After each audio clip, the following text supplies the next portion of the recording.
Track 1.1, Unit 1, Listening 1. Good afternoon. Last class, we discussed life events that affect one's identity. For example, getting married and getting a job. Today, I'd like to focus on key events in education. What kind of things can happen during your education that affect the direction of your life? Any ideas? Well, sometimes people realize they're studying the wrong subject. Maybe you really thought that you wanted to be a designer, but once you start your course, you realize that you don't enjoy it. I know lots of people like that. Absolutely. This was a common response during my research in which I interviewed 100 students. I asked them, was there a defining moment at school that affected your self-identity? By defining moment, I meant a class or a professor or an experience with other students. One student I spoke to, Tom, told me he'd always wanted to be a doctor. His father was a doctor, his uncle was a doctor. He wanted to be like them. It was part of their family structure. However, in his first year at college, he took a writing seminar and realized he really liked to write. One day in class, he suddenly knew he wanted to be a journalist instead. Sound familiar? Sure. Lots of students decide on a career and then change their minds. It seems pretty common. Here's another example from research. It's one from a student named Ben, majoring in biology. Ben had planned to be a computer science major, but then he took a couple of biology classes and discovered not only was he good at it, but that he loved it. He changed majors. Now he plans to work in biotech. Have any of you had a similar experience? Dan? Well, in high school, I was good at mathematics. I also loved art and design and writing. I had a lot of diverse interests, but planned a major in math. Then I took an intro engineering class. The engineering professor was fantastic. I was hooked. I decided to major in engineering instead. It allows me to combine mathematics and design. That sounds like a good choice. Anyone else? Hassan? Well, my defining moment was a little different. It was when I made the swim team earlier this year. I trained hard all summer and tried out for the team in the fall. I'd wanted to be on the team for a couple of years, and all that practice enabled me to succeed. Now I have a new status at school. I can say I'm a member of the swim team. I can call myself a school athlete. I also changed my major to sports management. Great that you attained your goal, Hassan. That is a good example of how our achievements can lead to a new identity. All right, was anyone influenced by other students? Yes, Sonia. Well, I definitely was influenced by my friends in my study group. I really like psychology, but I was concerned about getting a job with a psychology major. My friends know I like to talk to lots of people. I'm outgoing. They suggested I study business. They thought I would be great at it. So, that's what I've decided to do. Your experiences support my research, which shows students often change their minds about a major after they attend classes and are exposed to new ideas. Track 1.2, Unit 1, Listening 2.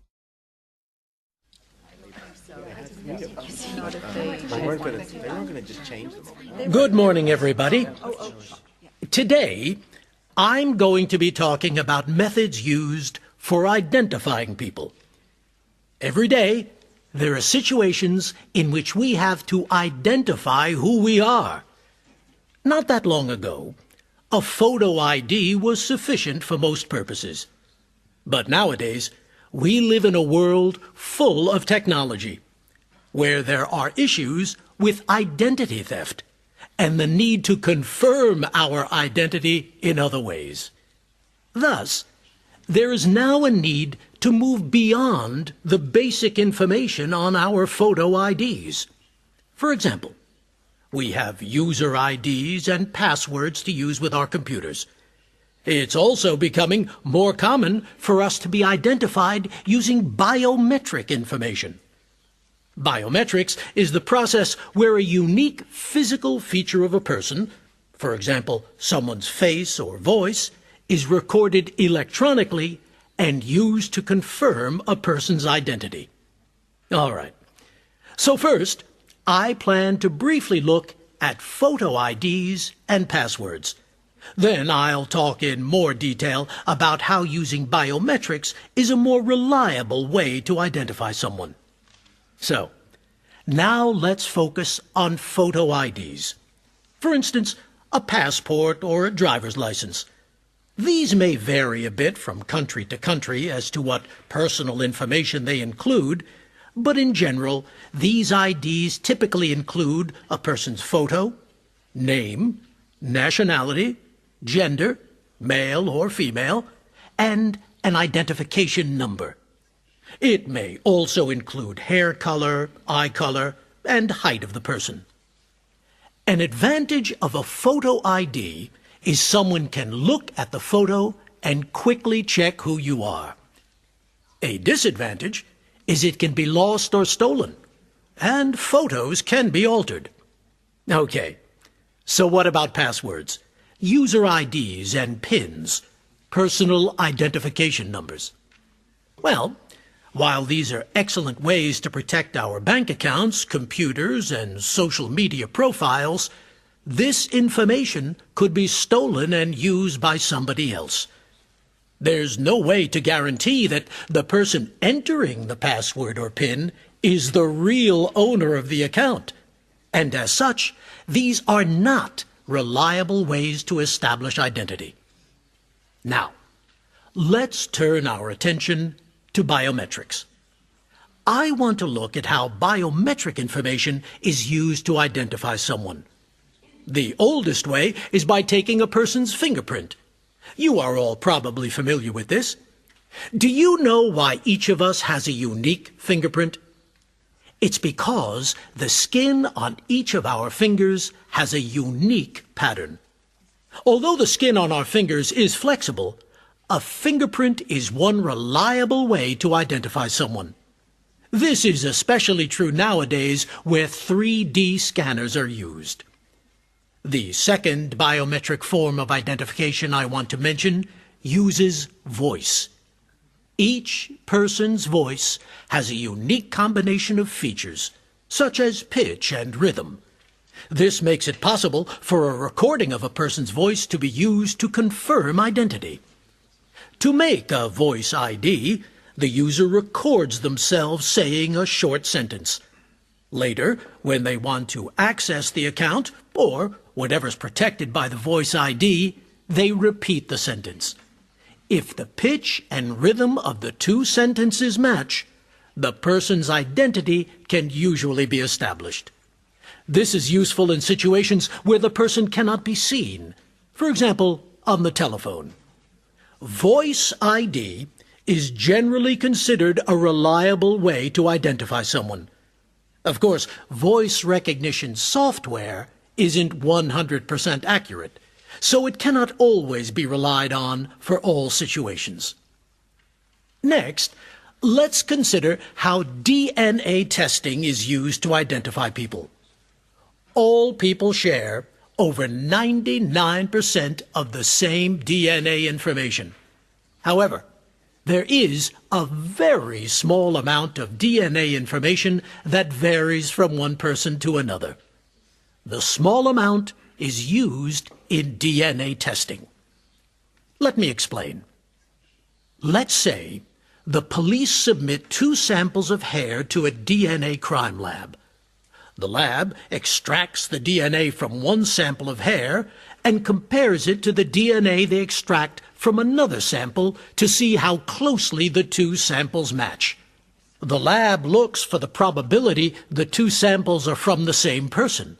However, they can't say with absolute certainty that 2 DNA samples are from the same person. And for this reason, DNA testing is not 100% reliable as a type of identification. Let's move on to the last type of biometrics I want to cover. It's iris recognition. The iris is the colored part of your eye. To create an iris ID, a person's iris is scanned. The scan creates an image of the pattern in the iris. Because the iris patterns in our eye are unique to each of us, the patterns can be used to confirm our identity.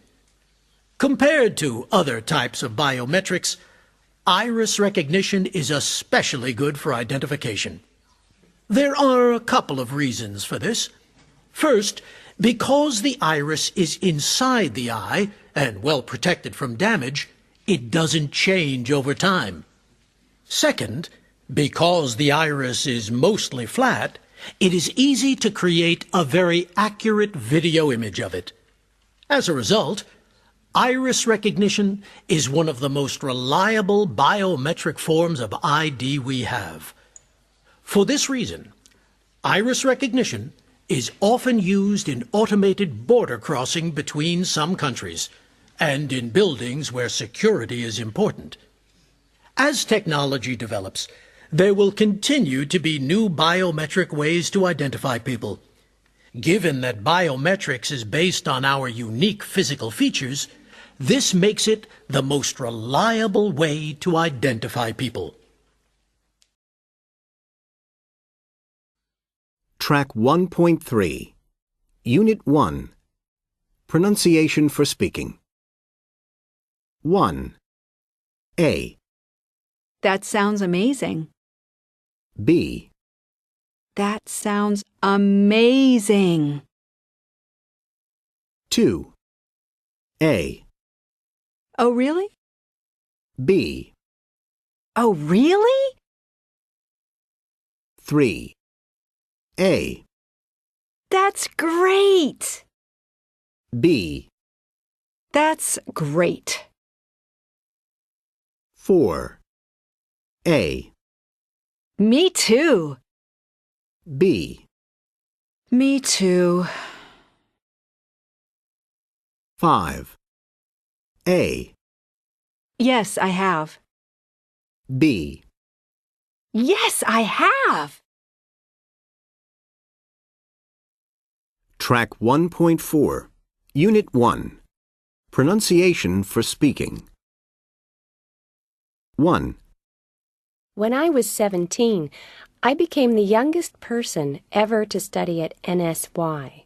Oh, really? That's amazing. 2. I taught English in Japan for a year in my 20s. Me too. Where did you work? 3. Last summer, a friend and I climbed Mount Everest. Wow, that sounds incredible. How long did it take? 4. I traveled around Iceland for a few months after I graduated from college. It's a beautiful country, isn't it?